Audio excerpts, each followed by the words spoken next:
Good afternoon, ladies and gentlemen. This call to order for the Monday, 21st of August Health and Human Services Committee meeting. Second thing, Pledge of Allegiance. I pledge allegiance to the flag of the United States of America and to the republic for which it stands, one nation, under God, indivisible, with liberty and justice for all. Thank you very much. The chair is ready for a motion to adopt the agenda. We have a motion by Romano, support by Kraft. All in favor? Yes, please vote on your iPad.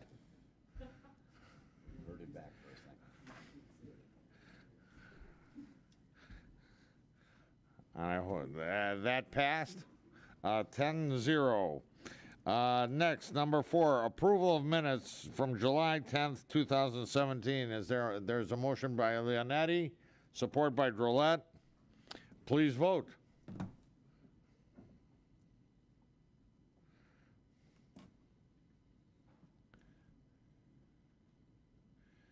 I'm ready to give this iPad an impact adjustment.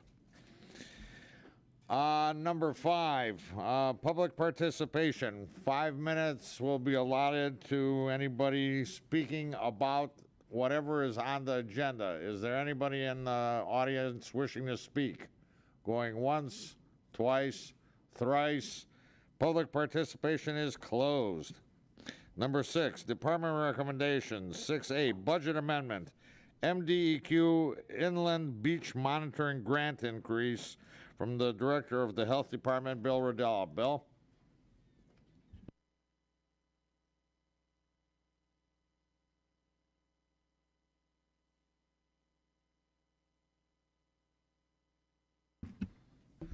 Now you're lit up. Thank you again, Chair Duget and Commissioners. Good afternoon.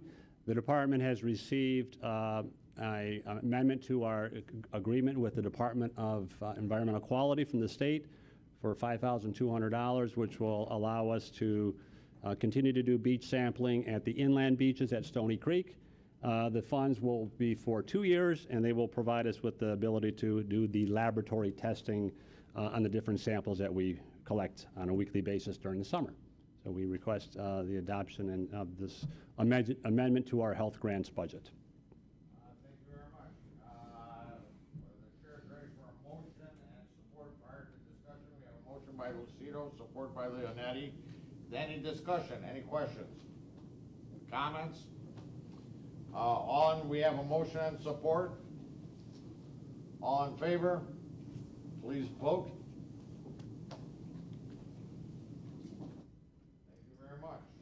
Thank you. Okay. Next, 6B, substantial amendment to the 2016 annual action plan. Joseph Cooke and Stephanie Burgess, Macomb Community Action. Good afternoon. Good afternoon, Mr. Chair. Left the mic He working. was kind enough to leave that on for us, yes. Good afternoon, Commissioners. Joe Cooke, Division Director for Community Services with Macomb Community Action. We have several items in front of you today for your consideration. I've brought with me Stephanie Burgess, who is our Program Manager for Community Development, to answer any specific questions that you might have. Good afternoon. Is there any questions I can answer about the substantial amendment? Are there any comments or questions? Is there a motion to approve? We have a motion by Sauger, support by Romano. Any other comments or questions? Commissioner Smith. Thank you. Thank you. Can you just give us a brief overview of it? I hate to go through these without at least hearing a quick overview of what you have to say about this. And sure. I understand a substantial, substantial amendment is kind of a something that comes about by so much increase in different things. Can you explain a little bit of that? Yes, our citizen participation plan requires that we submit a substantial amendment anytime there is a 10% increase or decrease in any of our funding. So in this particular grant for the home program, we had a funding reduction.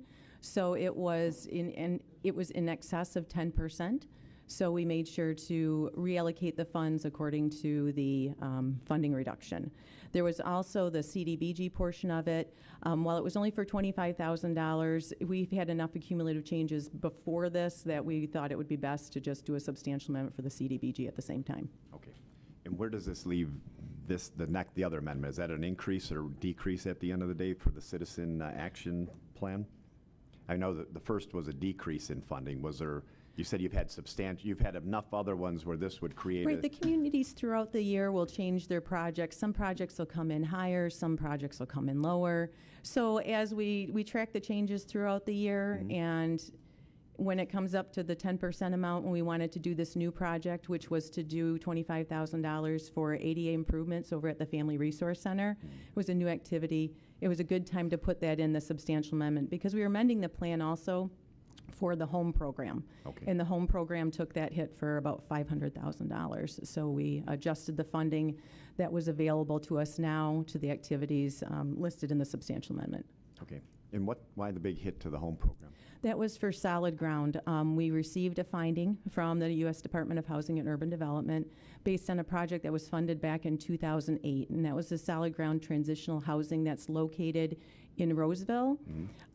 That project was funded by the home program, and what it was going to do is allow people who are homeless to have a place to stay for 2 years to get their feet back on the ground, to get case management. Unfortunately, they were not able to stay open, and with a new project like that, it required a 20-year affordability period.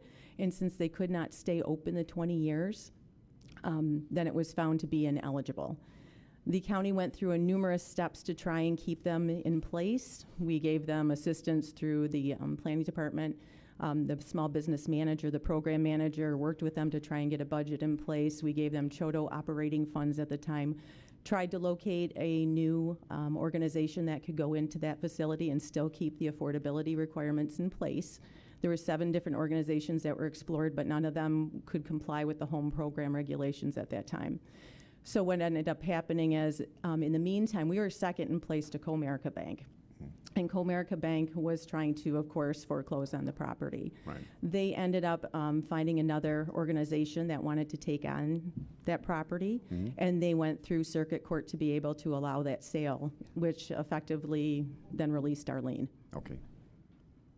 Huh. All right. Thank you.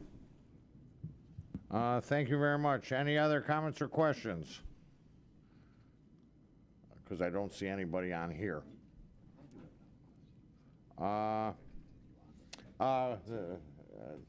Please continue. I'd like to continue with round 1 or start round 2. Okay.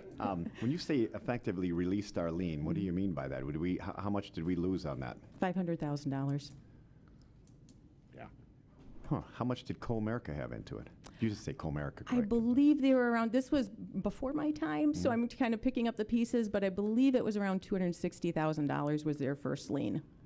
And they weren't able to get enough over top of that for us to recoup any of that? No, unfortunately not. Okay. All right. Thanks. Thank you, Chairman Smith. Question, are we taking a hit on CDBG funding for next year? For 17, our current, we haven't gotten our action plan approved yet for 17. There was a delay in the funding being released. So we ended up, I think it was like 0.05% reduction. 17 did not take much of a hit. We actually got more funds in ESG this year. So we got a very slight decrease in CDBG and home. From what I'd heard, we made it out of appropriations for 18 with 90%, but you saw what happened with this year's budget, Yes. so I can't even go out on a limb and guess. How tied in are you tied in at all with AAA? No. Okay. Any other comments or questions? Seeing and hearing none, we have a motion and support to receive and file. Please vote. There's a motion to forward, sorry.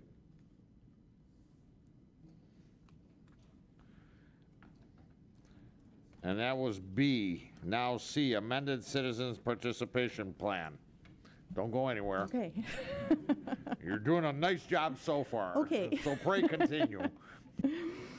All right, the citizen participation plan needed to be amended. The affirmatively fair housing rule had changed, and we need to do a new assessment of fair housing. So in your packets, you will have seen there was a checklist that shows everything that we needed to have in our citizen participation plan in order to bring that up to date. I also provided you with a new, the new plan, and along with that, I gave you a copy that was the track changes. So as I went through that document, I made sure that everything that was on that checklist is now in our citizen participation plan. The other part of it, though, that I did add that was outside of that checklist was that I did add for our substantial amendments to go up to 20%. I talked to a few of the different communities, and I've heard of everything from 10% to 35%. And what happens is for our plan, say for our home project, we have $1.2 million. And we fund quite a, each project is around $100,000. If we switch one project, I'm going to end up coming to you every time. So I tried to build that in for the 20%, but that is something that is off the checklist that's not required. That is for your consideration. So any time that we would come to you would be for changes to the plan that would be in excess of 20%. All right, very good. Do we have a motion and support? We have a motion by Myjack. Do we have support by Kleinfeld? You're talking. Any comments or questions? Seeing and hearing none, all in favor, please vote. Concise and to the point. Well done. Thank you. Thank you very much. Next, 6D, sale of real estate, 8184 Lillian in Centerline. Here we go. Do you want to do a little bit of background Sure. explanation on this, please? I will. I'd In appreciate it. 2010, Macomb County provided $50,000 in a loan to a home buyer to purchase the property on Lillian. The homeowner has since passed away, and the county had acquired that property through foreclosure. We were the first lien holder. So we have had that property in our possession for approximately 2 years now. We have been maintaining it, paying the property taxes, paying the utilities, but we do need to bring either the property into compliance with the NSP program or sell the property and return the program income to the program to be used for further NSP eligible purposes. This property was listed for sale. We received a few offers. This happens to be the second highest offer. The first offer, he ended up withdrawing his offer because there are quite a few repairs that need to be done to the property. Okay, thank you very much. Okay. First of all, do we have a motion and support to approve? Or to forward it anyway. Motion by Romano, support by Lucido. Any comments or questions? Commissioner Sauger. Yeah, seeing that piece of property so regular, if you can't find a buyer, can you rent a bulldozer? For the Centerline property? For that property, Yeah. okay. No more, I see it every day. I'm just telling you. If you can't sell it, rent a bulldozer. Thank you. All right, we've got first on the or second on the list is Commissioner Romano. Thank you, Chair. Just for the general public or general information, this is Centerline. This is a brick ranch, 3 bedrooms, full basement, 1,100 square feet. So people would scratch their head, and probably Mr. Sauger would, if somebody just gave him that general information and say, my gosh, that's awful, awful, awful cheap for a 3-bedroom brick ranch with a full basement, 1,100 square feet. Unfortunately, what it doesn't show is the property probably has mold. It has been vacant for 2 years. The roof has fallen in the inside. It needs tremendous amount of repairs. So getting the price that we're getting, I think we're very fortunate to do that, because not only will the purchasers have to do city certifications, that property has to come up to snuff before they can even think about renting it out. And the other thing is, we're counting our shekels over here, and it may not happen because this whole piece is subject to a inspection by a a regular inspector. So by the time the inspector gets in there and looks at it, these people may back out. I doubt it, not for 58, but it is subject to an inspection also. That's one of the contingencies on it. I just thought I would enlighten everybody on that information. Thank you, Chair. Thank you, Commissioner Romano. Commissioner Drollet. Thank you, Mr. Chair. Some of the acronyms that you used, I'm not overly familiar with. Could you just give me a quick, very concise summary of the program that the county has that loaned the money to the individual to buy the home? It was through it's U.S. Department of Housing and Urban Development, the Neighborhood Stabilization Program, and that was through in 2008 under the Housing and Economic Recovery Act. So it was a one-time grant that came to the county, and it was to address the foreclosure issues that were happening at the time with the housing crisis. So what that program did is it provided assistance to eligible home buyers that did not exceed, I believe they were able to go up to 120% of the area median income. That could be their cap, and then we provided them with down payment assistance and repairs to bring that property up to code. The thought process behind that program at the time is that if there were so many foreclosed abandoned properties that they wanted to get someone into these properties and be able to stabilize the neighborhood. So the $50,000 we loaned was just part of the down payment. The property must have been worth a lot more than that since we're just helping with the down payment. They were for down payment and repairs is what the loans were for. They were allowed to have both. Okay, so the program is not something we're continuing to do. No, it was a one-time one-time thing. Yes. Thank you very much. I appreciate that background. You're welcome. Thank you, Commissioner Drollet. Chairman Smith. Thank you. Yeah, I have to backtrack on a little bit. We talked about losing $500,000 on the prior thing. Are we doing things different now and not attaching our name as second lien holders on this kind of thing, or do we even have this program anymore to have to worry about it? Because that seems like, it doesn't seem like a good way to go as a county to be attaching our money, whether it be grant money or not, as second lien holders to lose out to a bank in situations like this. Well, the home program is different than this NSP program, the Right, I Neighborhood Stabilization Program. But both programs require that we do place a lien or some sort of deed restrictions on those properties, because what they have to do is they have to stay in the purpose of what the program is. I understand that. This one, we're getting our money back because we Right. were a first lien holder, Right. apparently. But when we lost $500,000 to Comerica, we obviously weren't first lien holders. So is that a program that's still in place, that we still have those, that kind of money out there that we're really secondary on? For the home program now, we do mostly home buyer, or actually all at this point, housing rehabilitation program. So what we do is we do provide funds to homeowners to be able to repair their properties. We do place a lien on their property for the cost of repairs, and what it does then is when they no longer live in the property, they pay the program back so we can help someone else. So it's a rotating fund is what we have with that. But we have not funded a transitional housing like this project before. Okay. The purpose behind it, honestly, I was part of the Macomb Home Consortium for a different community at the time. So I was there, I wasn't. I'm not blaming you. No. I'm just explaining where I'm coming from. Because what happened was they ran out of match. You have to have a 25% match to use any home funds. They did not have match for the program at the time. So your housing rehabilitation couldn't have even been going on at the time without getting more match. What Solid Ground did at the time is they provided a lot of donated labor, and we were able to claim that all as match. That's still being used. So while it was a loss in home funding, there was a huge gain in match that enabled you to use those other grant funds for other projects. Okay. And that's fine. That makes a little more sense. But my last question goes back to the increase in the from 10% to 20% of any of the grant funding for us to look at. I just like a little more conversation at some point on that. I'm not really ready to give up our oversight ability by just saying, well, it would be easier if we only looked at 20%, changes rather than 10% changes. Because, I mean, that is kind of what we're here for. But I mean, if you can come to us and show us why it makes sense, I think, that would be helpful. Okay. I mean, unless you have those answers right now. I mean, I don't know that it's been overburdensome to look at any changes that have been equal to 10% of any year's grant funding as opposed to upping it to 20.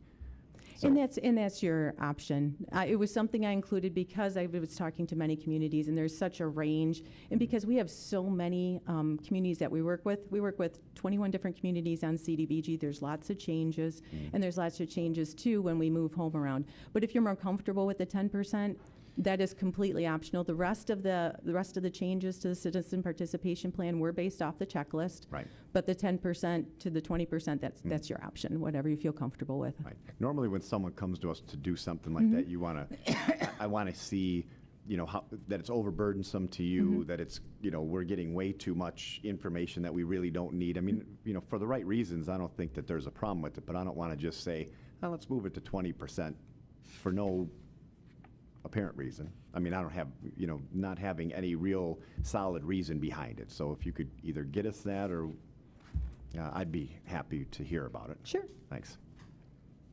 All right, thank you. Next on the list, Commissioner Kleinfeld. Thank you. Chair, did she answer your question with respect to being the first lien holder as opposed to the second lien holder on those properties?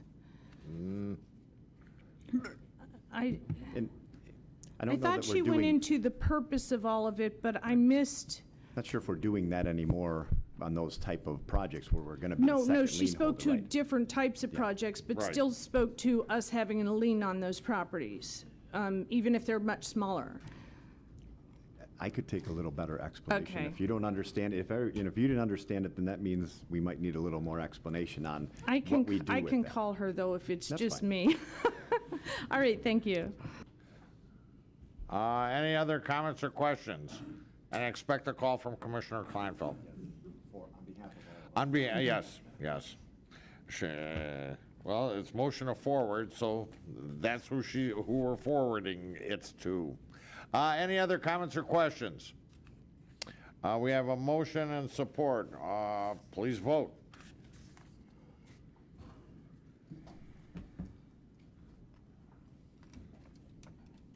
Thank you very much. Thank you. Number 7, budget reviews. Here we go.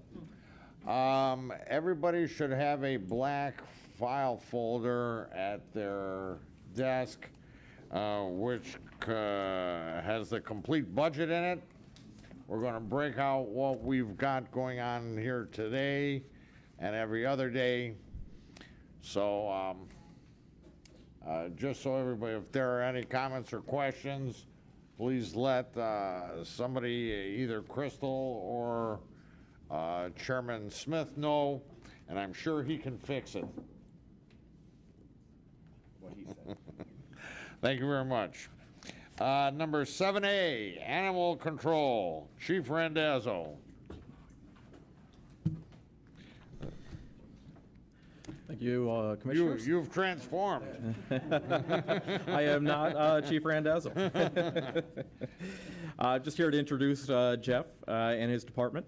First of all, there's no new labor positions in the recommended budget this afternoon. The total expenditures for the department are up 8.5% from 2017 for a total $2,335,235. Revenues are up 12.8% from 2017 in the amount of $673,200.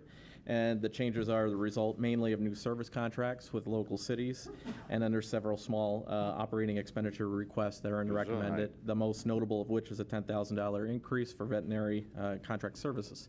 With that, I will turn it over to Jeff. Thank you very much. Good afternoon, Commissioners. I just wanted to explain the increase for the contract services for the vets. That's $10,000. We recently signed, as most of you will recall, with the city of Roseville, and they are paying for the TNR program. So we actually get reimbursed for that 5,000 of that 10,000. So Was it Roseville or East Point? Roseville. Okay. The city of Roseville. Did I say East Point? No, I asked if it Oh, was okay. East. No, it's the city of Roseville. You said Roseville. Okay. Oh, I'm sorry. TNR means trap, neuter, and return for the cats. So it's a program that we collaborate with the city of Roseville, and they pay up to $5,000 per year. We put it in our line item just so that we could actually pay our vets services right from them and not have to wait for like the check to be processed through the finance department. All right, very good. Just mention that. So other than that, there's no big changes. You're doing a bang-up job there. Thank you. 12% increase. Any comments or questions? Do we have a motion to receive and file? We have questions on the thing. I'm sorry. Come over there and sit with you for a while? Yes, please. Actually, I'm missing my IT director. And he's first on the list. Thank you. Commissioner Drollet. Thank you, Mr. Chair. I guess if somebody were just off the street ask me what the requested budget or the proposed budget increase is from the prior year, would I say 8.5%? Or is that, the caveat in that would have to be that we are taking on the additional city. Is that correct? That's the main reason for the 8.5% increase, or what percent of the increase is a result That would of be that? the addition of an animal control officer and a kennel attendant, which the city of Roseville is paying for. Okay, so are they paying for all of or half of the cost of us helping them with their animal control? They're paying needs? for all of it. They're paying for an officer, and their animal control officer in their city, and a kennel attendant. Okay, so if we back that out of the budget, what is the actual increase with that aside? I really wouldn't know that figure off the top of my head. Oh, That would be a finance question. okay. Thank you. You're welcome. Do you want to pursue that? Yeah, I want to know that. Finance? I'm like, you're asking me to do math on the spot. We'd have to back that out. We don't have that number here with us this afternoon, just because the budget does include those contractual services, so we'd have to back those out and get those to you. This is sort of just it's a round figure, though, for the total amount of the contract, right? Yes, there's a contract amount in there that we'd be having So we to just back have out. to subtract that from the recommended amount. That would give us the change minus that, and then Right. look how it compares to last year. So if you could get that for me, because I can't really do that kind of complicated. I would appreciate it. I want to what the increase, the percentage increase is minus that change. Yeah, sure. We'll get that to you. Thank you very much. We'll have that done for you. Great. Thank you. Thank you very much. Commissioner Kleinfeld. Thank you. Okay, you said that that's built into the revenues in front of us here? What is built? The cost to recoup for the cost of the extra employees. We did the amendment in 2017. We went from 14 to 16, correct, for that reason? Correct. Okay, and you said that the revenues that are coming in associated with that are built into the 2018 budget that's in front of us? Right, so I didn't build the budget. I'm just telling you, the city of Roseville is paying for their animal control officer and a kennel attendant. Okay, so what I'm trying to understand is in 2015, the revenues for charges for services was 252, and it's 199 in 2018. It's 2010 in 2017 amended. So I'm trying to figure out how we went from the actual in 2016 is 189. And so if the recommended in 2018 is 199, that's $10,000. And if it's under intergovernmental agreements, there's nothing there. So I'm not sure where it is in the revenue. It's under reimbursements.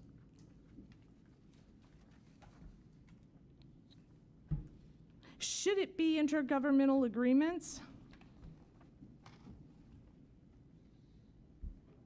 Number one, and well, number two, it's going from 142 to 204. So we went from, we amended, well, let me go back. You're right, because it's 88 and 16, so that was already incorporated into the 17. I got that, okay. What is the intergovernmental agreements then, if that's reimbursements? So a lot of times we'll use intergovernmental agreements for, I think, different small contracts. So if few years ago in 2014, before we actually took over the city of St. Clair Shores. They just needed assistance for a month, and then later on they needed it just for 3 months.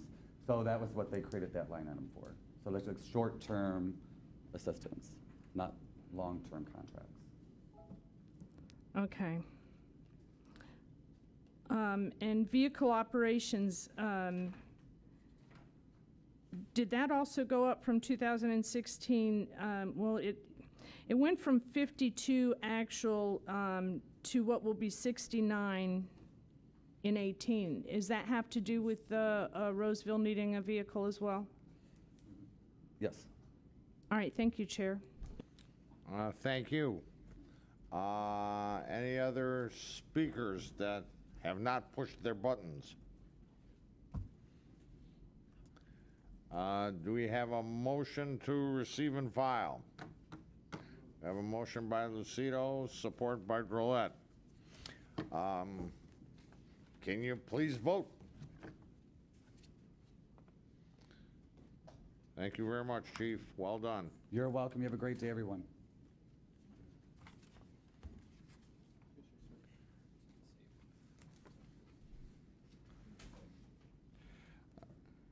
Next, Health and Community Services, Rhonda Powell.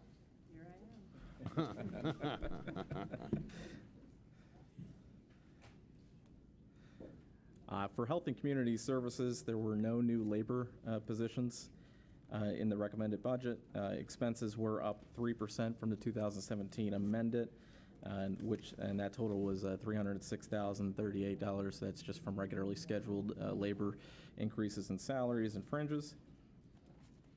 And the Office of Senior Services is in your packets for this item. It's had no activity within the general fund since 2015.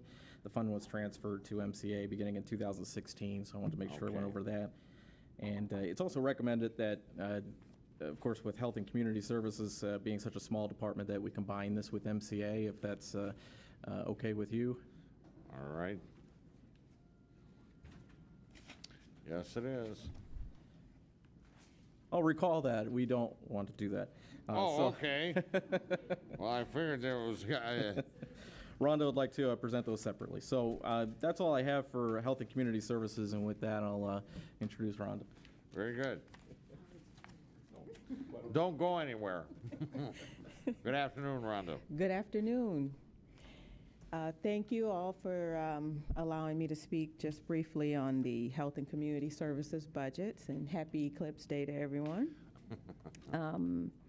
So I'd like to just give a little bit on two things, just provide an overview about Health and Community Services, and then speak specifically, I'm wearing my dual hat of MCA director still for a couple more weeks, but just like to give an overview.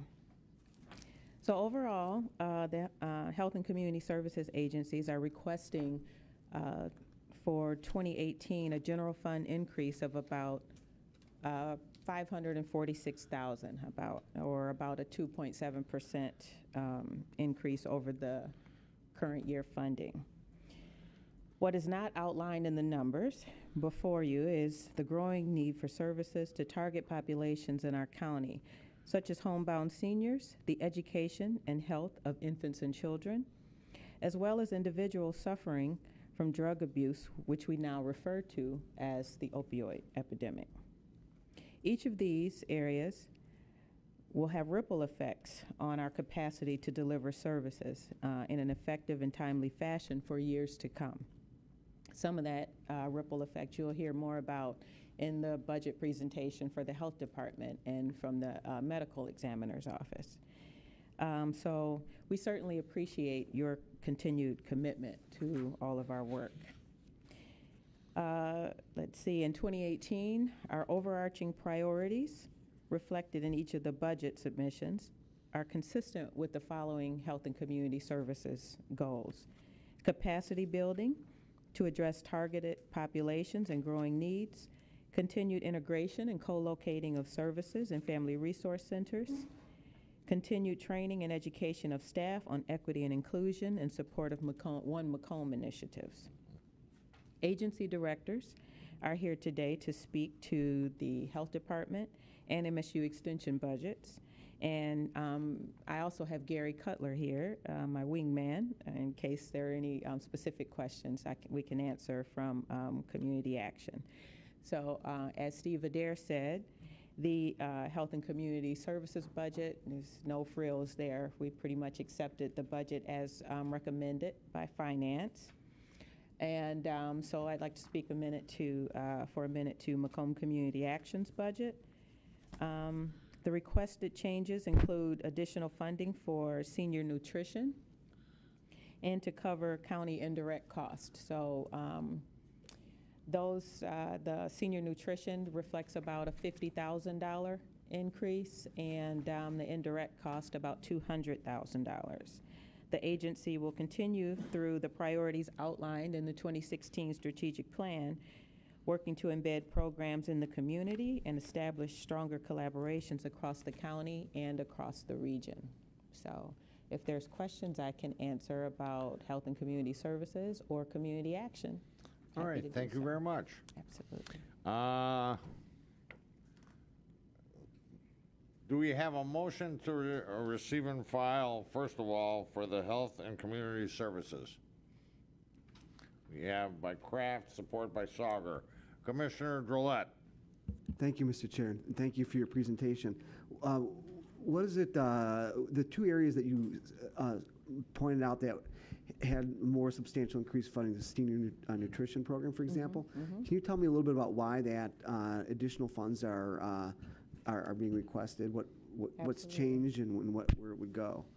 Well, Macomb County is an aging county, which is pretty standard with the region. We are unique in that Macomb County delivers the Meals on Wheels program, and most of the senior programming that we offer is countywide. So we're the largest provider of a single program that services a whole county in the state of Michigan. Given the number of seniors that continue to grow in the county, it continues to and will continue for the foreseeable future to trend upward, and that need will continue to be stressed. So that's part of what's baked into our strategic plan at Macomb Community Action, is ways to look at ways to partner and deliver service and continue to make what we do more efficient. Okay, under the current Meals on Wheels program, are there circumstances where somebody requests to be serviced by the program and we don't have the resources for that person? Are they turned down? We actually are just starting a wait list for the program, which we have not had to do. Over the past few years, we've really made strides in just trying to make our delivery of services much more efficient. And, there used to be a 2-week wait time, or up to 6 weeks at one point, to have seniors signed up for the Meals on Wheels program. We now do that within 48 hours, 24 more often than not. Okay. So there's efficiencies that we're pulling out of it, but it's just the demand is outpacing that. Okay, and is it the increased amount a sizable increase, or is it a 10% increase roughly, or just I'm sorry, which ballparking increase? The increased amount for the Meals for Wheels? What does that increase represent in terms of the program? Is it a modest increase, a substantial increase? It's very modest in comparison to the need. The request is modest in comparison to the need. Okay. I mean, is it like a 10% increase-ish? 20%? Gary, I try to do the words, he does the numbers. we I keep our understand. relationship balanced. You never know in what questions will get thrown out there, but I'm just trying to figure out the scope of the increase for this particular program. Well, I can tell you as far as the numbers, to keep pace with the increase, it would be probably about $150,000. But our request was for 50. Okay, and you don't think that 50,000 will cover the need? It will not. Okay, what kind of a wait list do you think will continue to experience as a result? This is something new for us, so it's kind of hard to say. We really haven't had to maintain a wait list, and We're also working with Area Agency on Aging 1B to look at other funding and other things to try to minimize what that will look like. So we don't really, it would be hard for me to give you an estimate because this is something new for us. I understand. So Gary, were you able to find out what the program we spent last year and what the $50,000 represents, increase-wise? Our senior nutrition programs between Meals on Wheels and congregate dining is just over $4 million. So this is effectively a 1.25% increase from county funds to those programs. Okay, so it's very, very modest. Okay, that helps me put that in context. Thank you very much. Thank you, Commissioner. Next, Commissioner Kleinfeld. I'm still there. It just isn't showing up, so. You disappeared for a minute. Sorry about that. Thank you, Chair. Okay, so the total position count in Macomb Community Action appears to be remaining the same, 224.99 to 224.74, very close. But the dollar amount changes pretty significantly. So on the full-time wages, from the amended 217 to the proposed 218, it goes up by about 600,000, and then the part-time wages go up about 300,000.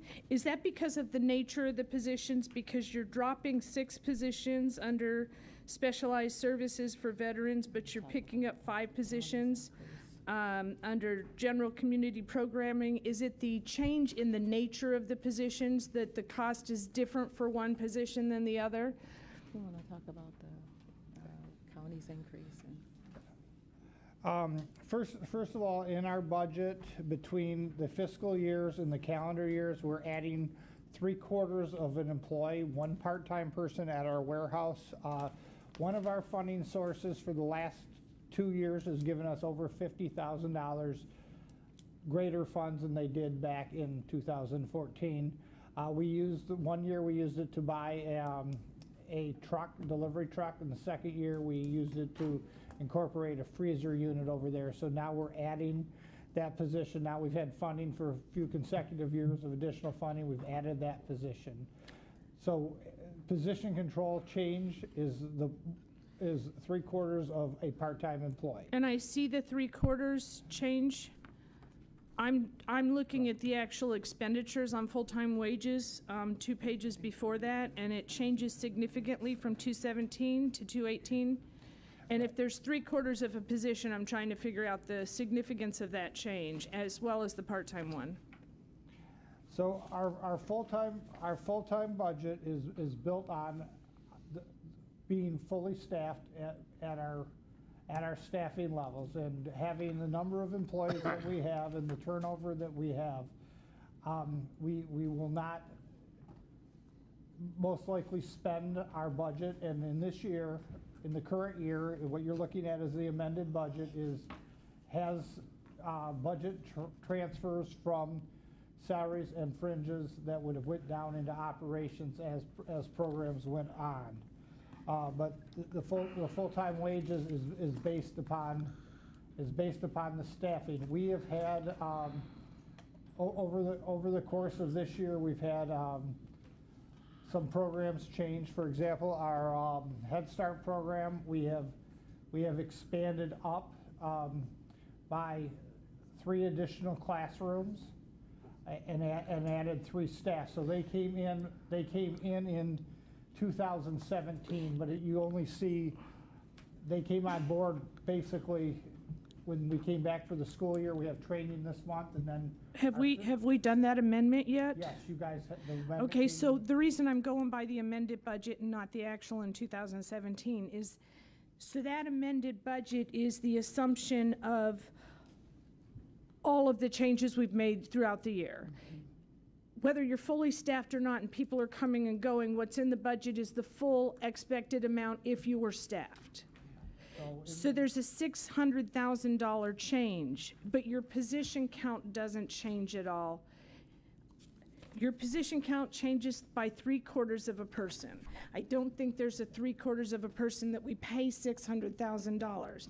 So I'm trying to understand, because it went up to 5.6 and the actual in 2016 is 4.9. So there's still a significant change. That amended, if you're right, when we picked up extra positions, shouldn't that amended number in 2017 be close to the amended, the recommended in 2018? Am I missing something? Or is it the nature of the positions?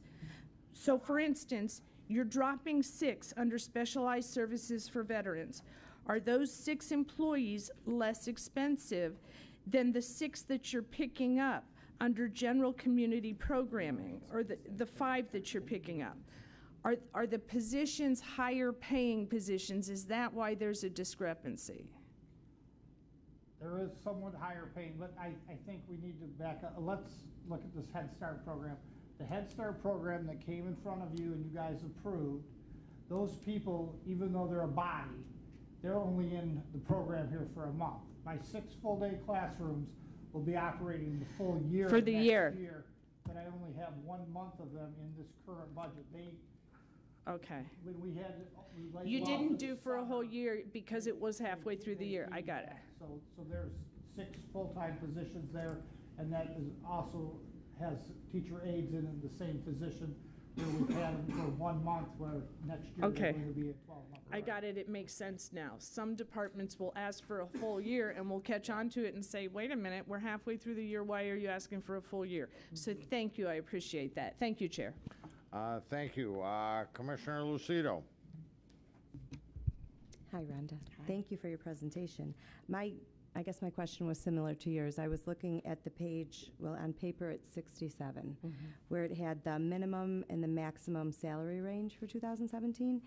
And there's a jump up of what looks like, 13,000, 10,000, 20,000, 16,000, a difference in those ranges. Is the minimum what was being paid and the maximum what is now being paid, or?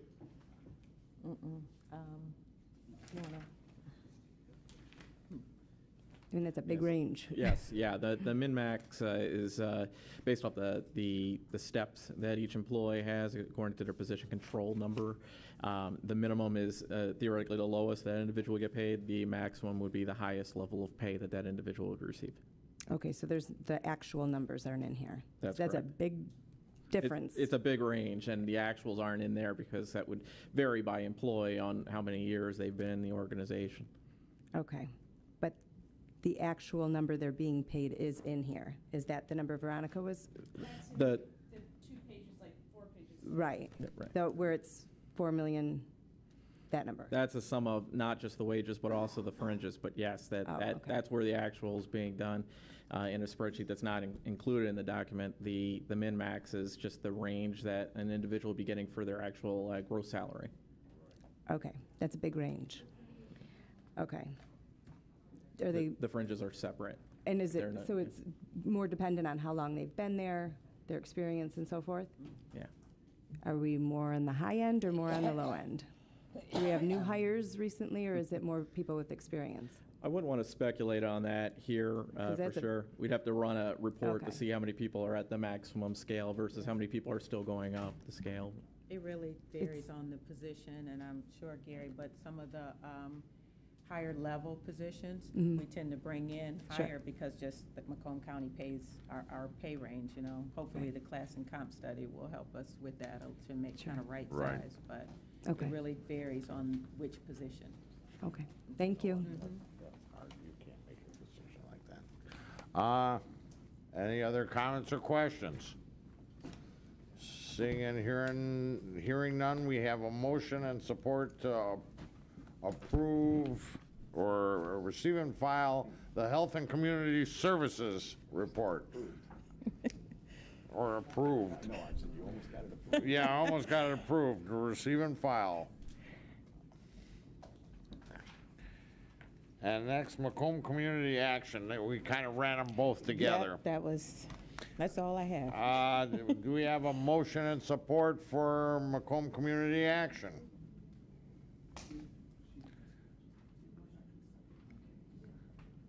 We have a motion by Lucido, support by Drollet. Any other comments or questions on that portion? Commissioner Smith. Thank you. Rhonda, I don't have any other questions necessarily, but, and thank you for your presentation, but obviously you're the first one here. We haven't had the budget actually formally presented to us. Our staff who actually kind of helps us with the whole budget is going to be starting Wednesday with us. So I just want to let you know, probably to expect quite a few more questions as we get a little better chance, because this was all just given to us recently. We're here all week. Right, yeah. Well, hopefully longer than that. But, and everybody else, I just wanted to mention that Sam will be starting with us this week, and it'll, kind of give us a little better insight into, some questions that we may want to be asking, or maybe everything's just fine. But I just wanted to let you know to probably expect a few more questions. Thanks. Okay, will do. Rhonda, well done. Thank you. And welcome aboard. Thank you. In a new position.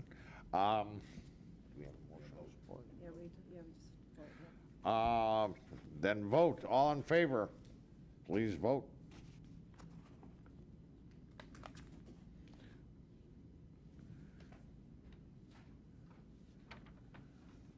I believe it passed. 10-0 passed. Thank you.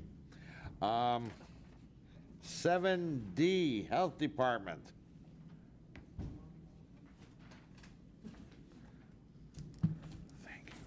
Okay, for the Health Department, we had two new positions in the recommended budget. That one was the Public Health Nurse 2. That was for a wages and fringes total of $80,796. And then we had two Vision and Hearing Techs for combined costs. Those are part-time positions for a combined cost of $36,945. Both positions are fully funded by grants or projected charges for services related to the positions. The general fund expenditures were up 2.8% since 2017 amended, total of $580,647 in increases. The significant increases are from supplies and services and contract services. For supplies and services, that was mainly the result of vaccines and medical supplies. The vaccines were recommended to go up by $80,000, medical supplies by $24,000. Indirect costs also increased by $300,000, mainly as a result of building charges and IT charges associated with those. Those are outlined in our cost allocation plan that's done annually, so there's an uptick there. The general fund revenues related to the health department is coming in at $7,404,040. That's up 3.2%, or $231,349 from 2017 amended. And then the significant changes there are charges for services in the amount of about $180,000, mainly as a result of rate increases for $40,000, and then about $110,000 in Medicare and Medicaid insurance increases based off the number of population projected to be served in 2018. Very good. With that, thank you very much. I'm sure you're going to be back. Thanks, Steve, and with that, I'll take any questions. No. Oh, yeah. He's pretty comprehensive. He stole all my thunder, but again, good afternoon, and before I begin, I just want to introduce some of our staff that are here from the Health Department that you may or may not have met. Krista Willett, our Deputy Health Officer, is here. Dr. Kevin Lokar, who is our Veteran Medical Director for the Health Department, is here. Patrick DeTine is our Finance Manager. And also, Dr. Daniel Spitz, our Chief Medical Examiner, is here, and you'll hear from him a little bit after I'm done to talk a little bit about the Medical Examiner's Office. And Patricia Rowland, our Operations Manager in our Medical Examiner Office. So again, good afternoon. We did bring copies of our annual report for the Health Department, as well as the annual report for the Medical Examiner's Office, which Dr. Spitz will talk a little bit about in his presentation after mine. Just want to report on some of the things we've done this year from the budget you approved at this time last year, which I think are pretty important. One of those is in the area of maternal and child health, an area that we implemented a new program in Macomb County called the Nurse Family Partnership. This is a home visitation program for first-time moms, where the public health nurse spends time from early in pregnancy through the first 2 years of the infant or child's life. It's an evidence-based program with very effective and documented outcomes, and we implemented that program. I have a manager and clerical staff and a couple nurses on board, and we're looking to hire another nurse to complete this program, so we'll be off and running, and we're really happy to get that off the ground. Secondly, our dental clinic. We transitioned our dental clinic over to My Community Dental Centers. They took over the clinic at the beginning of the year, did some major renovations at our Southwest office, added a 4th dental chair, and are providing services 5 days a week for all residents in the county. The focus is on, of course, uninsured and Medicaid, and they're doing an excellent job. They are partnered with another 15 other health departments around the state, and we're very happy that they're on board and providing quality services for residents that seek dental care at our Southwest office on Van Dyke and Martin Road. And lastly, in April, we had our, not annual, every 3 years we get an accreditation visit from the state of Michigan. And this year, we had the 3rd or 4th week of April, the state had reviewers come down and review the administration and a number of our programs. And I'm happy to report that of the 159 indicators that we had to meet, we met every one of them. First time we've done this since the program began in 2000, and we're very happy to have been accredited with commendation from the state of Michigan as a local health department. Our ultimate goal is to be a nationally accredited health department, which is one of the objectives that we have set forth as a health department, to be one of continuous quality improvement and accountability to the stakeholders of the funds we receive from not just the county but the state to provide public health services and wellness in Macomb County. This year's budget for 2018, we are very satisfied with the recommended budget.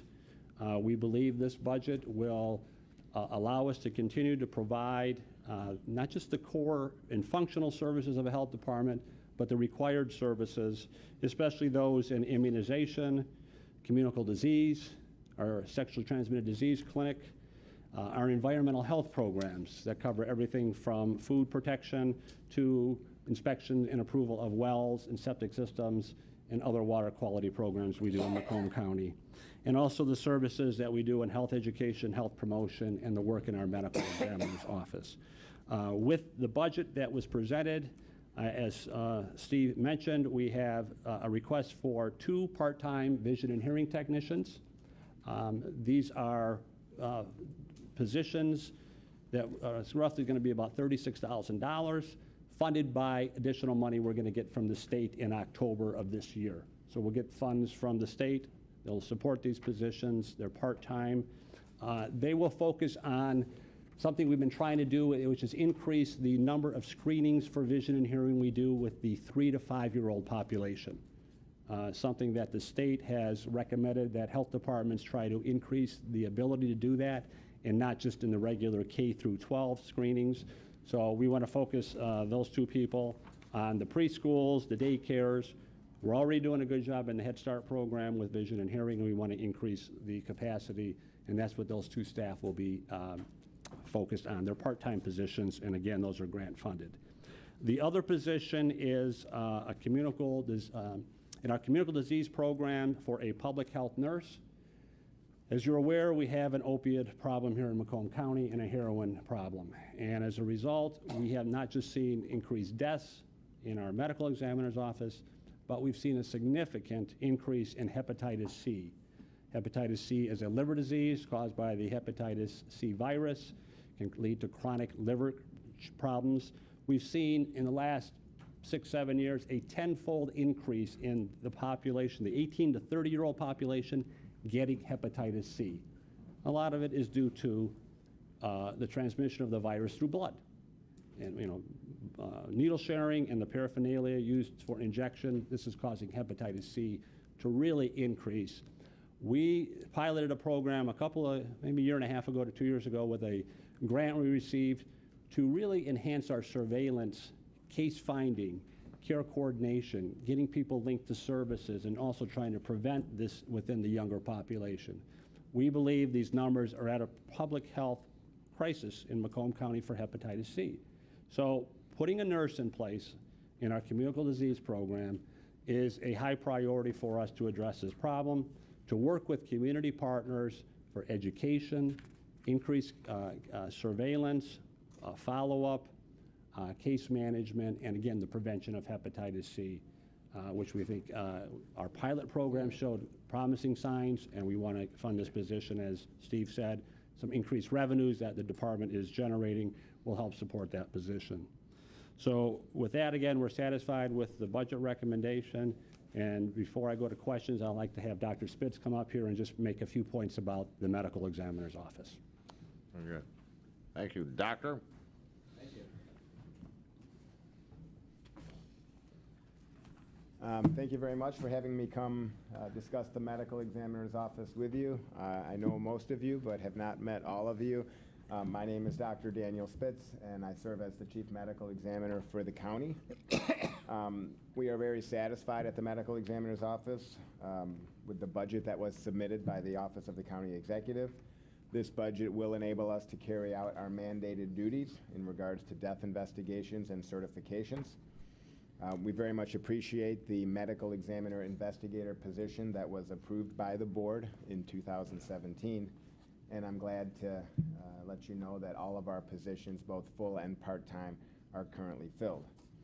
The Medical Examiner's Office has a budget of around $2 million, and in 2018, we expect that to increase by about $60,000. The increases are largely due to increases in operating expenses, and those include medical supplies, transportation services for decedents, laboratory services, toxicology services, and transcription services.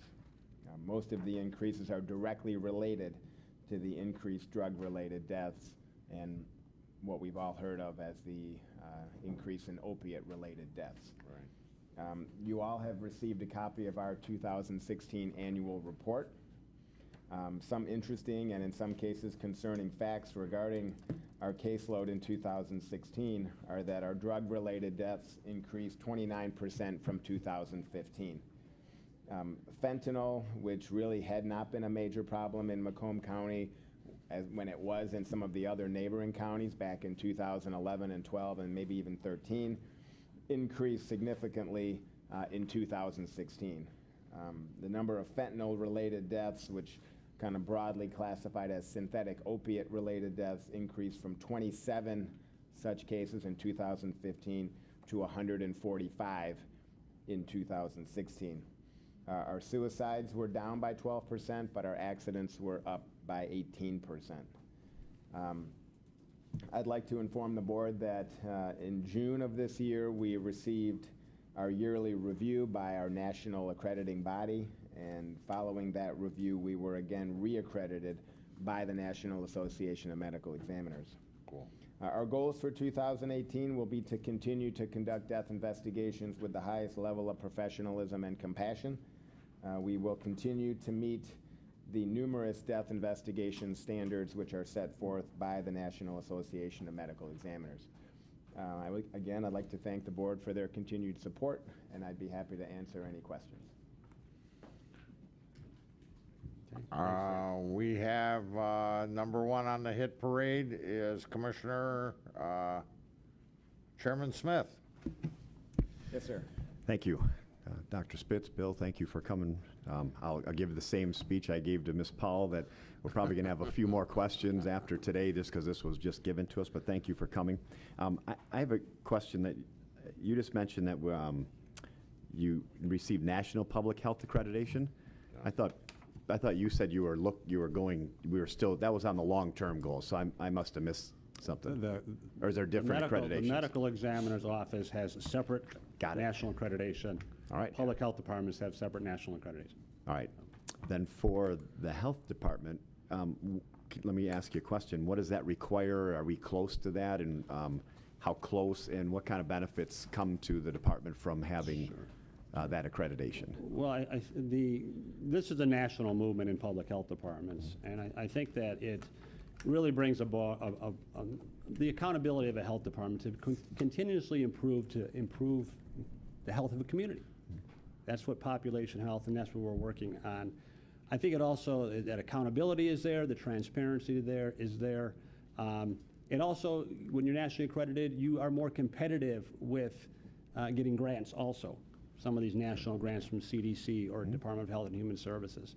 So I think the benefits are there. We are probably about a year, we expect sometime in 2019 to have an official visit. There are things we still need to do to prepare because it's different than programmatic accreditation, which is what we get from the state health department. It's more functional. Communication plans, workforce development, leadership, meeting core competencies, how are staff meeting core competencies, and on and on. How are we effectively addressing communicable disease investigation and related to foodborne or diseases, and how we are doing that work. And I think that it's more comprehensive, and again, continuous quality improvement and accountability, I think are benefits that we grow and strengthen as a local health department. Great. And just if you have these numbers, like out of all of the health departments nationwide, what percentage of them are actually nationally certified or nationally accredited? There are probably around, I'm going to say, 2,500 health departments in the country. National accreditation, the first ones were in 2014, so that's when the accreditation process began. Okay, so it's relatively new. It is new. In Michigan, I believe of the 45 health departments, 5 health departments are accredited. Of course, they started this process right at the beginning. Right. So we're still early into it, but we have a lot of the indicators met. So great. Again, our goal is to have a site review. Anything we can do to help? Anything we can do to help, as long as it doesn't take money. You know, there's always a fee to be accredited. So I have a question for you on page C40, at least on my screen. It shows the increase in staff for the managers and supervisors under the position type in administration.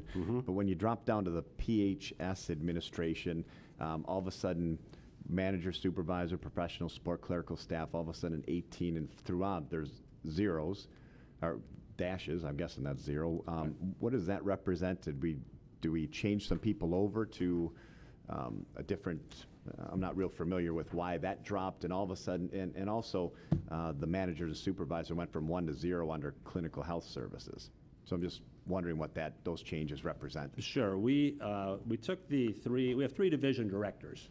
1 in environmental health, 1 in clinical services, and 1 was in public health service administration.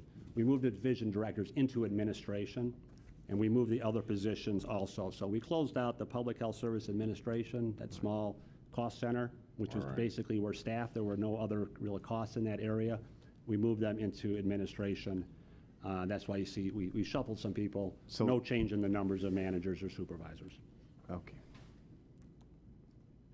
Got it. Okay. So at the end of the day, we're kind of taking from this section and adding to that section. So Correct. How many actual brand new positions are we looking at? No, these are not. These are just moving someone that's in that position already. These are not new positions. Got it. All right. Good. Thank you. Thank you. Next, we've got Commissioner Lucido. Hi, thank you. I just had a question about is the family nurse partnership, is that different than the maternal child health services? Yes, that's different. Okay, the one that you were talking about that was recently implemented, that's the mother-child, or the infant, or through pregnancy, right? They're Right. From early pregnancy through 2 years old. Correct, and that is supported through our general fund budget, the nurse family partnership. The maternal and child health is in the general fund, but we also get grant dollars for maternal and child health What's services. the difference between the two? The maternal and I think it's just names. I mean, it's all maternal and child health. but does the maternal and child health go maybe later than 2 years old? Well, our maternal and child health resources are dedicated a lot towards our public health nurses that provide services to infants, especially the Early On program, Okay. which is another program for evaluating children and doing case management with those that may have some developmental delays or other signs of learning disabilities at an early age. We also do our program in case management for children with lead poisoning in our maternal and child health program. I'm just looking because I know that those programs are usually free with Medicaid. So when I'm looking at the budget and it's, you know, almost $2 million for the maternal child health care service and I think it's $422 for the family nurse, is that the cost of salary wages? The majority of our budget in a lot of these programs is for staffing. Okay. So yes, the maternal and child health, and a lot of those services too, if we can bill Medicaid or other commercial insurances, we have the mechanisms to do the billing too. Okay, because I know usually they're free if you But are, again, if you are on Medicaid. But we will bill the we will bill the managed care plan. Sure. And do you provide social workers? I know you had talked about nurses. We have one social worker, public health social worker on our budget, and she's supporting our maternal and child health programs. Okay, great, thank you. Thank you, Commissioner. Commissioner Drollet. Thank you, Mr. Chair. You mentioned at one point that we are looking at hiring an additional nurse to help address the opioid epidemic. Is that accurate? The hepatitis C, which is a consequence. Oh, a consequence of the opiate problem that we're seeing in Macomb County. Okay, so there'd be an individual hired specifically for that task. And how would we be? What ways would she be working to address that? To address that situation. Well, as I said, about a year and a half, 2 years ago, we had a pilot initiative where we brought in a part-time nurse through a small grant to do further surveillance and enhanced surveillance with individuals, especially the 18 to 30-year-olds who had hepatitis C, to see are they getting treatment. Are there people that they know and contacts that they might know, have they been tested? So we actually did enhance testing as a result of this too. It's within a couple of our programs. The nurse is going to be involved in some case management, referrals, public education, getting out to partners in the community that interact with some of those individuals with risky behaviors to help them get tested and get treatment, because there is treatment for hepatitis C also. So the pilot program showed that there was effectiveness in this. Correct. And how would you characterize the most effective thing that resulted as a result of the pilot program? I mean, did rates drop? Did infection rates drop? What was the biggest change? I think the two big outcomes, and maybe Dr. Lockhart might want to comment too. I think number one is the ability that we did identify individuals who didn't even know they had hepatitis C. Okay. And again, by identifying them and getting them into treatment and then making sure they knew they were hepatitis C positive, I mean, that's an important thing to know as far as secondary transmission. And I think the other thing is getting people into treatment who had hepatitis C. So those are, I think, two of the important outcomes. I think the other thing, too, is this nurse is going to do other things, too. This nurse, we haven't seen recently, and you may have picked it up in the newspapers, we've got an hepatitis A increase in Southeast Michigan. Now, hepatitis A is more related to either food or unsanitary conditions. And we're seeing this problem amongst, again, the substance abuse user. I think about half the cases are substance abuse users. It's not just Macomb, it's in Southeast Michigan. We've seen numbers go up. It's not the first time we've seen the numbers go up in hepatitis A. But again, this nurse can be very supportive in those cases too, because we need to build capacity in our infectious disease and communicable disease program. We have 3 nurses there right now. Having a 4th can add value and capacity of our work in communicable disease. Kevin, I don't know if you want to add on to any of that? Okay. Thank you. Thank you, Commissioner. Next, we have Commissioner Myjack. Thank you, gentlemen, for coming here today. I'm just curious, can you explain to me a little bit more detail what exactly is fentanyl? How's that produced? How do they die from that? What do people use that with?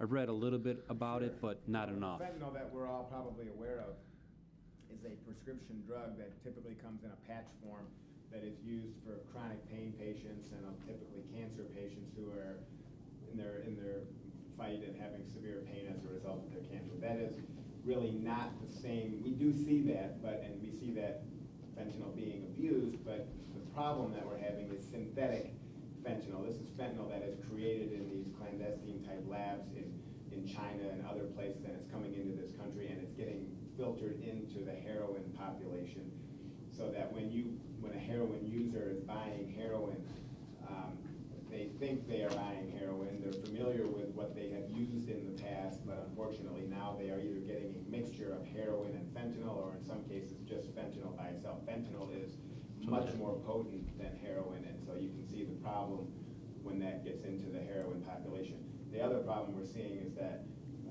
little changes to the chemical compound of fentanyl makes all these different synthetic opiates. Acetylfentanyl is one of them. Carfentanyl is another one. Carfentanyl has been used as an elephant tranquilizer years ago. So, and there's many other ones, and the labs are constantly changing their process to try to keep up to identify new ones that are being made and then entering into the drug population. So these drugs, fentanyl is very much more potent than heroin, and the synthetic or analogs that we call them are much more potent than fentanyl. So some of these things are hundreds of times more potent than heroin.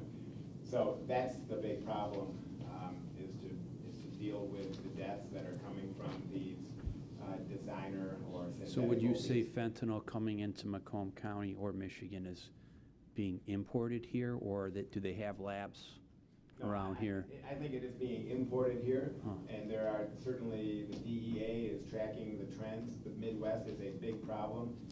The South is a big problem. Out West, it is much less of a problem. Now, whether things are getting that way, I don't really know. But the Midwest, Ohio, Indiana, Michigan, huge problems. It is putting a strain on a lot of offices, and including Macomb County, because one of the reasons why is because we order a laboratory test on individuals, on decedents that we do an investigation on. The problem is to pick up these designer opiates, it is a whole different type of testing. So not only are we ordering the regular test, but then we have to order a much more expensive test. And when your caseload is going from 20 to 150, and you're adding $300 or $400 to each one of those to do the testing to identify what we have, you can see how that puts a strain on our budget that has been allotted for our toxicology testing. Wow. It's very important to identify these so that the health department knows, so that the police departments know, to try to understand how these things are coming in, who's using them, who's distributing them, and so it is. It's not going away anytime soon. I don't see it going away. 2017 is adding on to 2016, yes. Okay, let me ask you another question. So when someone dies here, prescription medication deaths, someone dies, do you guys look at who's prescribing the medication to the patient or user? And is there a contact between your office or the police and the doctor's office to say this person died from your prescription? Well, you know, why isn't that looked at more? I don't understand how in society that is allowed, that's not cracked down more. I don't understand the pharmaceutical industry in general. Well, Dr. Spitz, can you speak into the mic, please? Sure. The medical examiner's office obviously has no role in law enforcement per se. We do look at where these drugs are coming from, and we do have meetings with the DEA. Local law enforcement really isn't getting involved with prescription medications. They are involved in illegal drugs, heroin, cocaine, and all the different types of illegal drugs. But it's much more complicated to try to deal with physicians who are inappropriately prescribing medications. Patients are doctor shopping, so some doctors don't know what the other ones are prescribing. They're buying them on the streets, so it's oftentimes difficult to deal with this, but the DEA is well aware, and we do meet with them, and we share information, and what they do with it. You know, I can't say I always know the outcome, but I do know that doctors are being charged and are being tried for inappropriate prescribing practices. Okay, last question. So after you perform these autopsies of fentanyl and prescription drugs and heroin, when you meet with the family members, what's a typical story of all these deaths that you hear? What do you think? What is your world like as a doctor to think, gosh, this is terrible that this is happening. I'm doing my job.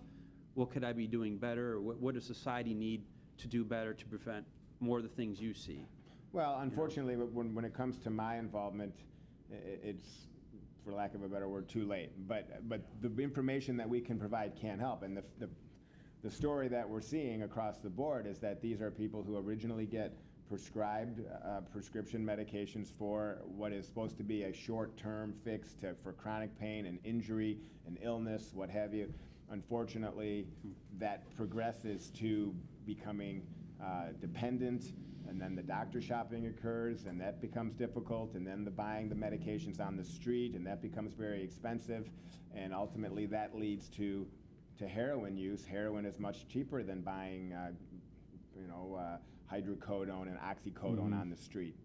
And so heroin becomes the next course, and then heroin, as you know, and as I just indicated, leads to using knowingly or unknowingly fentanyl and the various fentanyl derivatives, and that has a very bad outcome. So where do you intervene? Well, I think society is intervening. I think physicians are intervening. It started 20 years ago when pain was indicated as the 5th vital sign.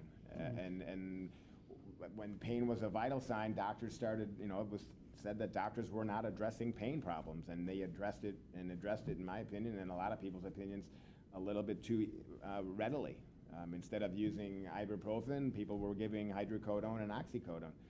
Those are very potent narcotics. And so now it's swinging back the other way, where pain management is being addressed.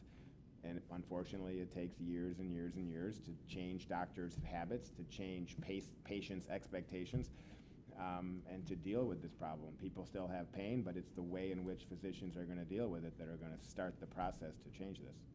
Thank you. Thanks for coming here today. Thank you very much. Commissioner Kleinfeld. This ain't working. Thank you. I need working. When an individual ODs and it's an opioid that is not, and it's not heroin. Will you turn your mic on, please? I'm sorry. I need somebody to help me learn the system too. Are the local police called on those cases? You said they don't really get involved in the investigation. Whenever there's an OD death, are they brought in and called before it gets to you? Any death that doesn't occur in a hospital, the police are made aware of it before we are. In fact, the police are the ones who contact the medical examiner's office, and then we send our investigator to the scene. So the police are doing an investigation at the scene prior to the arrival of the medical examiner.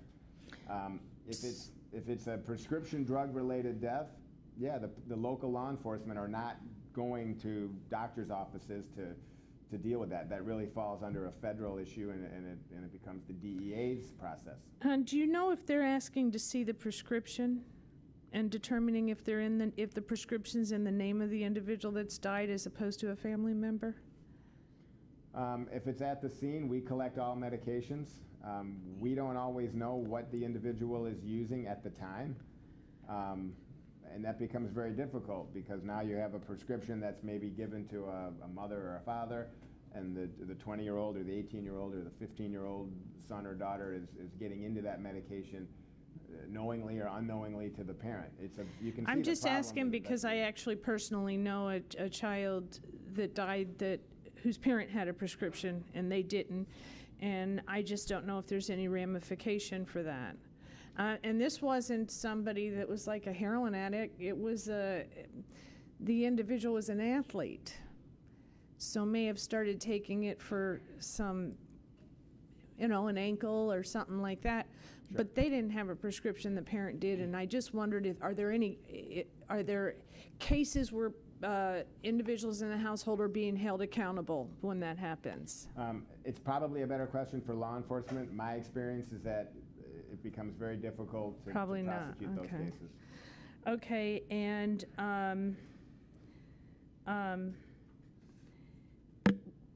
with regard to I'm just curious, I think I have one more question for you, but I'm really curious how you use enhanced monitoring to identify individuals who did not know they had hepatitis C. How are you doing enhanced monitoring? Well, I'm not sure if the word is enhanced. Maybe what we're doing is increasing testing. And we're increasing testing in our STD clinic, our family planning program, and we've actually identified individuals who didn't know they were hepatitis C positive from the testing we've done in those programs. Is that because they're coming in requesting a different type of testing, and while they're there you say we should test for this, or as opposed to them requesting it? You know, they may be coming in with an STD, which is evaluated, but we will also do ask if they would want a HIV test as well as hepatitis C. Okay, all right, thank you. And then with respect to it swinging the other way, it might be swinging a little too far the other way in a lot of situations. There are a lot of people having major surgeries that can't get, I had a major surgery last year, and I got 3 days. And I had drainage tubes in my body for 10 days, and I want to tell you, I could have killed somebody. And it was over this. So I'm hearing other people now that there are hospitals, I don't know if there's a state law, but there are hospitals that are taking this philosophy on, that it's 3 days, and some surgeries are pretty significant. So I think there's a balancing act. You don't do it every time somebody breaks an ankle, but if they have a significant surgery, maybe, you know. I think you need, again, that's not the medicine I practice, but that's an individual thing for individual patients, and physicians are having a tough time balancing that. Yes. Okay, Thank you. Commissioners, if we can stick to budget issues, that I'd appreciate it. We've all got our aches and pains, and that comes with getting older. But the last person we want to see is Dr. Spitz. That being said, Commissioner Sauger. Yeah, Doctor, just wondering, is there any drive-in businesses like we have in Dearborn where they just about drive in for their pills, and nothing's said for how long that doctor finally got nailed over there for all the pills he put out? Do we have any of those type of businesses going on, to your knowledge, in Macomb County? The only way I can address that is to say that I'm not aware of any drive-in places. Are there physicians in Macomb County that are common names in the individuals that we see? There are, and believe me, they are getting Romano, you started. Appropriate authorities. Okay. Sometimes it takes years and years and years to follow these people and to monitor their prescriptions before the government then takes action. And there's a lot of that going on in the county right now. Okay, in regards to the question asked about when we used to go on overdoses, we just get every pill we can in the house, make a report on it, take it to the hospital where we went, and then turn it over to the prosecutor. It's not up to the police agency to do anything on that, till the prosecutor steps in, unless things have changed. Okay? When we go to a scene and there's a decedent there, the medical examiner's office collects every pill bottle that we can find. And they come into the office, every pill is counted, there's a log that's generated, and then once we get the toxicology report, there's some general assessment made between what the individual died of and what medications are present. Again, what law enforcement is doing with that information, I can't always answer that. From prior experience, your dad was an expert on that. Okay, thank you. Thank you. Thank you. Commissioner Smith. Thank you. And Dr. Spitz, thanks for giving us a little leeway and going into some of these topics. It's very interesting. Obviously, it's on the top of a lot of people's minds with all these drug deaths, so I appreciate it. As far as all the autopsies and the costs and all the testing. Is there a recovery method? And I apologize for not knowing this. Do we I mean, how much do we recover from families when we have to do autopsies and when we're doing these new tests? Do we try to recover from the families, or is this, how does that work? There's no method in place for any recovery of any funds. This is a mandated process that is required to do death investigations and to have a county medical examiner and to do these investigations. The office does generate some funds through the use of cremation permits and through our reports that we generate. We do charge for those when they're requested. Cremation permits are by far the biggest source of revenue. There's several thousand cremations that occur within the county, and we do charge around $80 per cremation permit. And then there's a couple of other small sources of revenue, but that's really about it. Okay, so I understand the ones that are mandated, right, because there's a death, we don't know what happened, but don't some families request an autopsy on some things where normally you might not do them? Is that something that's chargeable for? I'm just trying to see if that's even an option. I don't, just... We don't really, I mean, we certainly discuss with families. We don't ignore their issues and their wants and needs, but that does not dictate whether we do an autopsy or not. We use pretty strict guidelines that are, in the state law that indicates which cases need to be investigated by the medical examiner's office. If it's a case that is not a medical examiner's case and the family wants an autopsy, then, they're free to go about it in their own process. Okay, and just, and it's a little different, but I mean, fire departments, ambulance companies, I mean, they're starting to, in certain areas, charge for services that were covered by, the fact that they're, getting paid by tax dollars to do that job, but they're finding ways around, not around, but I mean to actually charge for some of those services, even though they are still a taxed, a public entity. So I don't know if that's even a possibility or something that any... Something to think about, but it would be tough to send bills to... I understand that's not, everybody wouldn't be billable, but I'm just a thought. I didn't know if we did anything like that or not. Yeah, one thing, the state of Michigan formed a group to look at the medical examiner's offices around the state, because we know there are some different practices in different counties. And both Dr. Spitz and Patty have been part of that process.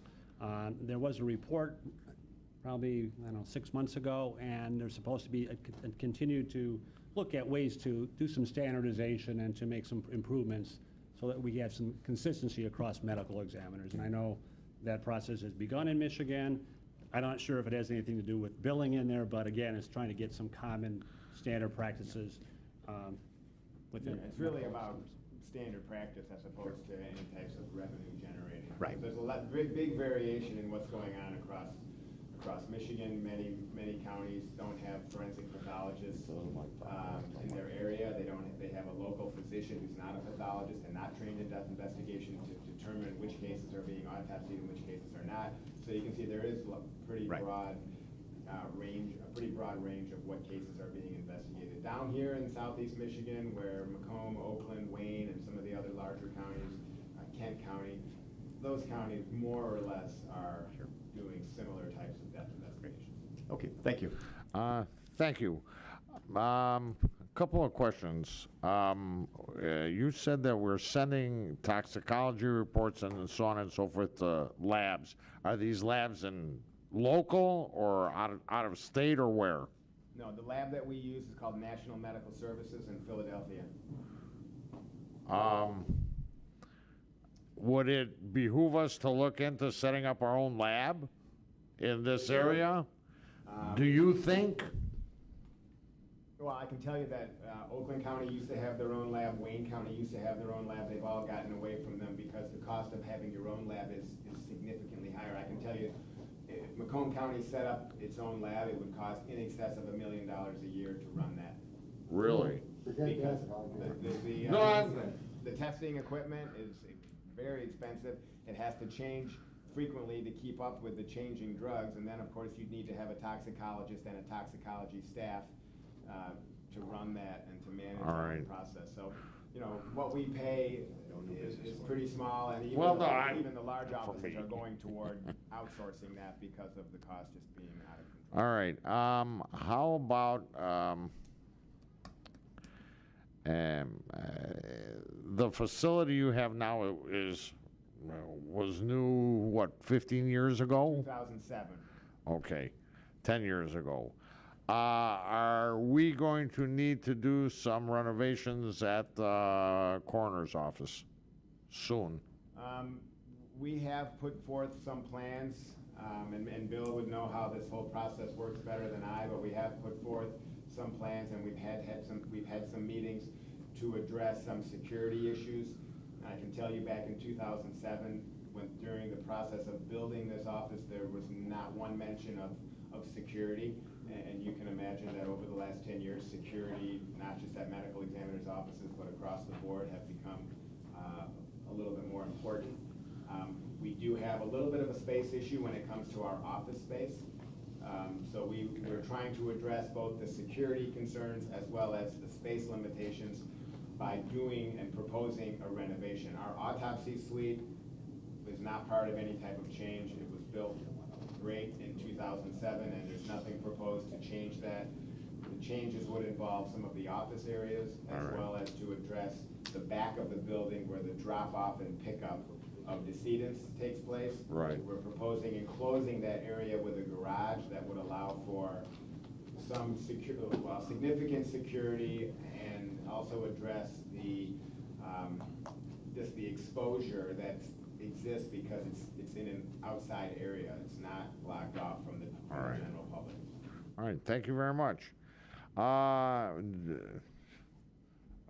Commissioner Leonetti. Thank you, Mr. Chair. Chairman Ridella, I have a question for you. Looking at the budget, conferences and training for 2016 were about $35,861. Are you looking at the same page I am? It's going to be under your general fund for the health department. Okay. And then it's looking like you're recommending $58,682 for the 2018 budget. Now, I think you said something in 2019 we're expected to have a national review of our department. Is that correct? Mm-hmm. Okay. Is that going to be enough for you for all the different things that we have to do to look good on a national level? You were saying we'll be accredited nationally in 2019. Those conferences and trainings that you've proposed for 2018, is that, I presume, what you're going to need to look good in 2019? Yeah, I think that the funding there, again, one of the drops in our recommended for the 18 year is because we did the training for the nurse-family partnership this year, because some of those trainings were a little more expensive. That's why it went from 77 to 58. I get that. That's okay. why that went down. Okay. And I believe that amount of funding in there is going to be appropriate for our workforce development plan. Okay. And the requests that our divisions submitted for this year. And the only reason why I ask is because obviously we had to amend it in 2017 because of the nursing program. Right. So I'm just wondering if you discover, I mean, we could always amend, I suppose, but I'm just hoping that you're taking into consideration this plan to get nationally accredited for 2019 in your proposed budget for 2018. I think that's an adequate amount. Okay. All right. Thank you. All right. Thank you, Mr. Chair. Thank you. Do we have a motion to receive and file? We have a motion by Brulette, support by Sauger. Can you please vote? Thank you. Thank you, gentlemen.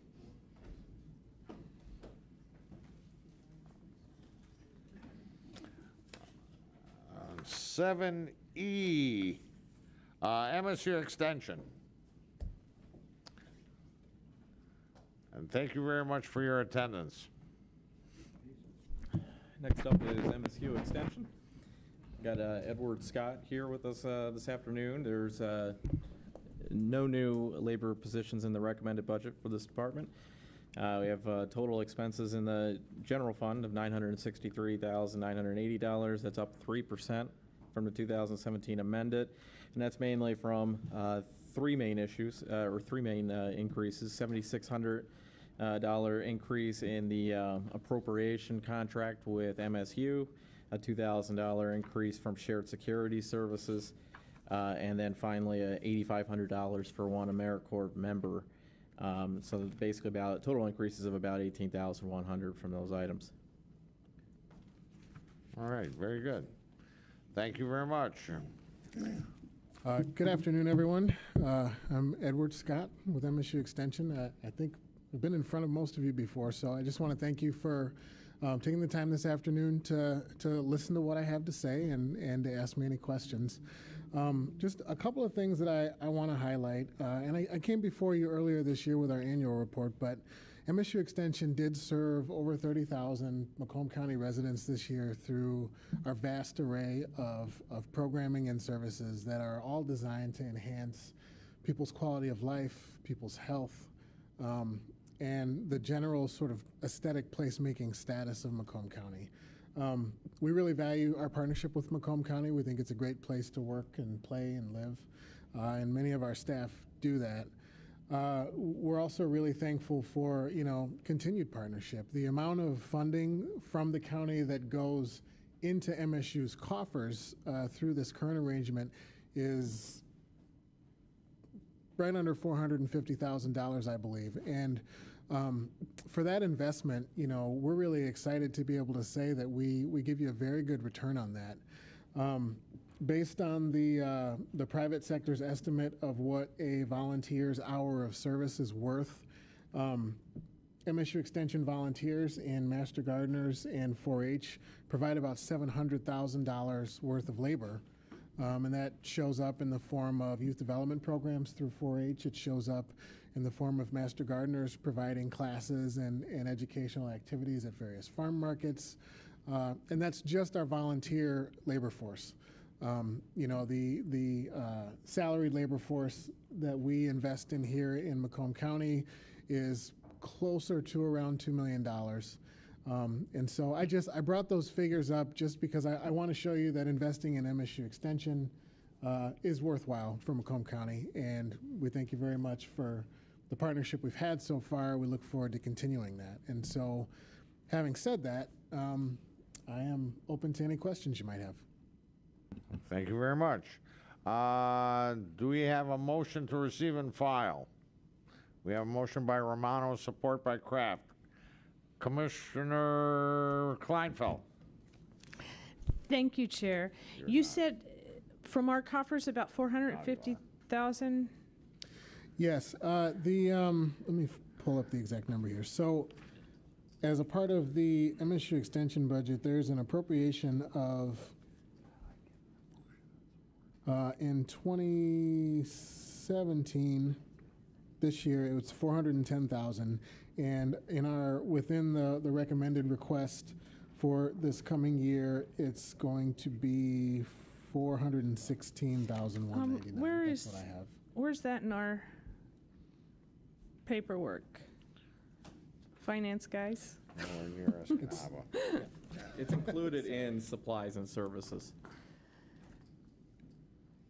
Well, supplies and services are expenditures. What do you mean it? Well, we pay the 416,000 for the services. So the supplies and services line item. Okay, so at the bottom where it says revenues over under expenditures, where you have, say, in 2018 it's 935,440. That's not from our general fund. I'm not following where. So the supplies and services is 430, right? 059? Is that what you're looking at? Oh, I'm sorry. Well, I mean, the amended, the 18 would be 442. Are we looking at? Yes, yeah, looking at the same thing. 442. So if you drop that down to the revenues under expenditures of 963, 980, that's not our cost. This isn't our budget. No, this is our budget. That's the money that's coming out of the general fund. So the 450 isn't correct for us. It's 963. That's for the entire program. Yes. Okay. Yeah. Okay. So I just wanted to clarify that because that number didn't sound right. And just with respect to the grants, the revenues obviously are just almost nothing at this point for the MSU grants of 308. So the fund balance is consistently dropping. We're going to be down to 100,000, and it looks like that's going to be gone in a couple of years. What are you going to lose, and are you going to be looking for us to pick up expenditures related to that?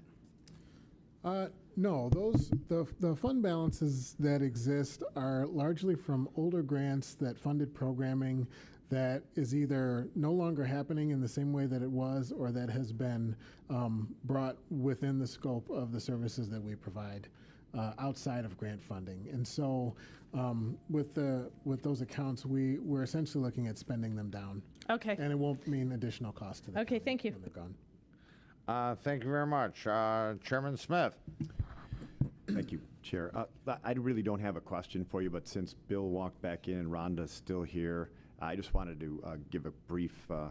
Commissioner Carabelli had to miss today because he's on the Selective Services Board and he's at training all week, and Commissioner Toko's mother had major surgery today, so she's not here. So I'm sure they wanted us to at least let you know that they weren't missing for nominal reasons. Sure.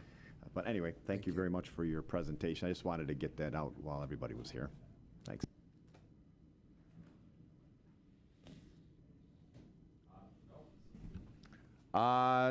Any other comments or questions? Commissioner Drollet. Thank you, Mr. Chair. There you are. Thanks for being here. Just quickly on the contract services going from 11.5 to 22. What is actually being contracted? What is the cause of that increase? If I'm looking at the contract services under 2017 amended was 11.5 on page 94. So contract service went from 11.5 under 2017 amended to 22,000 under 2018 recommended. And that's a substantial increase if you look back through a couple years prior to that when it was as low as 458 or 8,000 or 5,000. Sure. So the increase that you're talking about, I believe, is directly related to our request for an AmeriCorps volunteer. We will be using $8,500 to pay. I don't know how familiar you are with the way AmeriCorps works, but the agencies that receive a volunteer are required to pay a match. I see. Typically between $8,000 and $10,000, depending on what kind of program it is. Our cost is $8,500, and so we're requesting those funds to pay that match. AmeriCorps volunteers are really a phenomenal resource. Shouldn't we call them like advantage of. employees instead of volunteers if they're costing us money? We can't. We can't. There's actually some. Oh, some we're really, required to say the word volunteer? Very, very okay. Particular policy around being. Can I at least do this when we say volunteer? You could call them. You could call them a. You could refer to them as an AmeriCorps member who receives a stipend. Okay. And that's a large part of what the cost that we incur. Right. So what would the AmeriCorps member that receives a stipend be doing? That's a great question. I'm glad you asked. Last year, this commission approved some funding that allowed us to reclassify one of our positions, one of our people who focuses on teaching youth about natural resources and water quality. And we were able to do that, and that person ended up boosting our numbers reached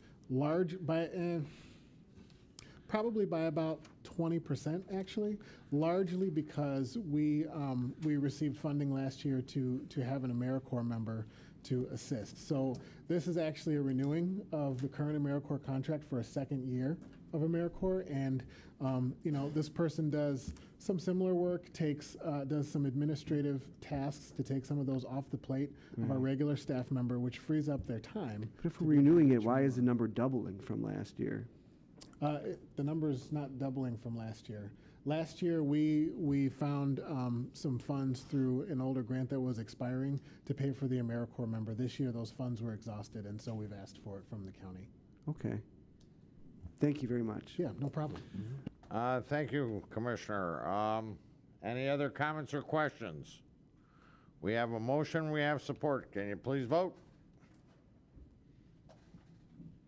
If this thing comes. All right. Thank you very much. Well done. Number 8, correspondence. Can we do these in one? Is there a motion to receive and file A, B, and C? We have a motion by Lucido, supported by Drollet. Any comments or questions? Please vote.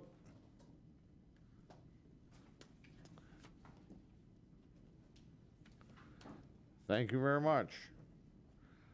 New business. Any new business from commissioners?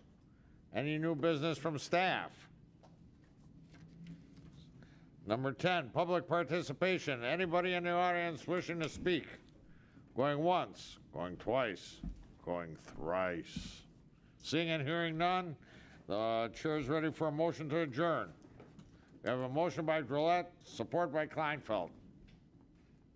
Please vote, and we're done. Thank you very much. Guys, expect a long meeting Wednesday. All right, no, you gotta click the button to the right. And we might be doing some pizza or something. Yeah. Good job today, okay? Thanks. Okay. Don't let it get around. Good job, even though we couldn't understand you half the time. I Good know. job.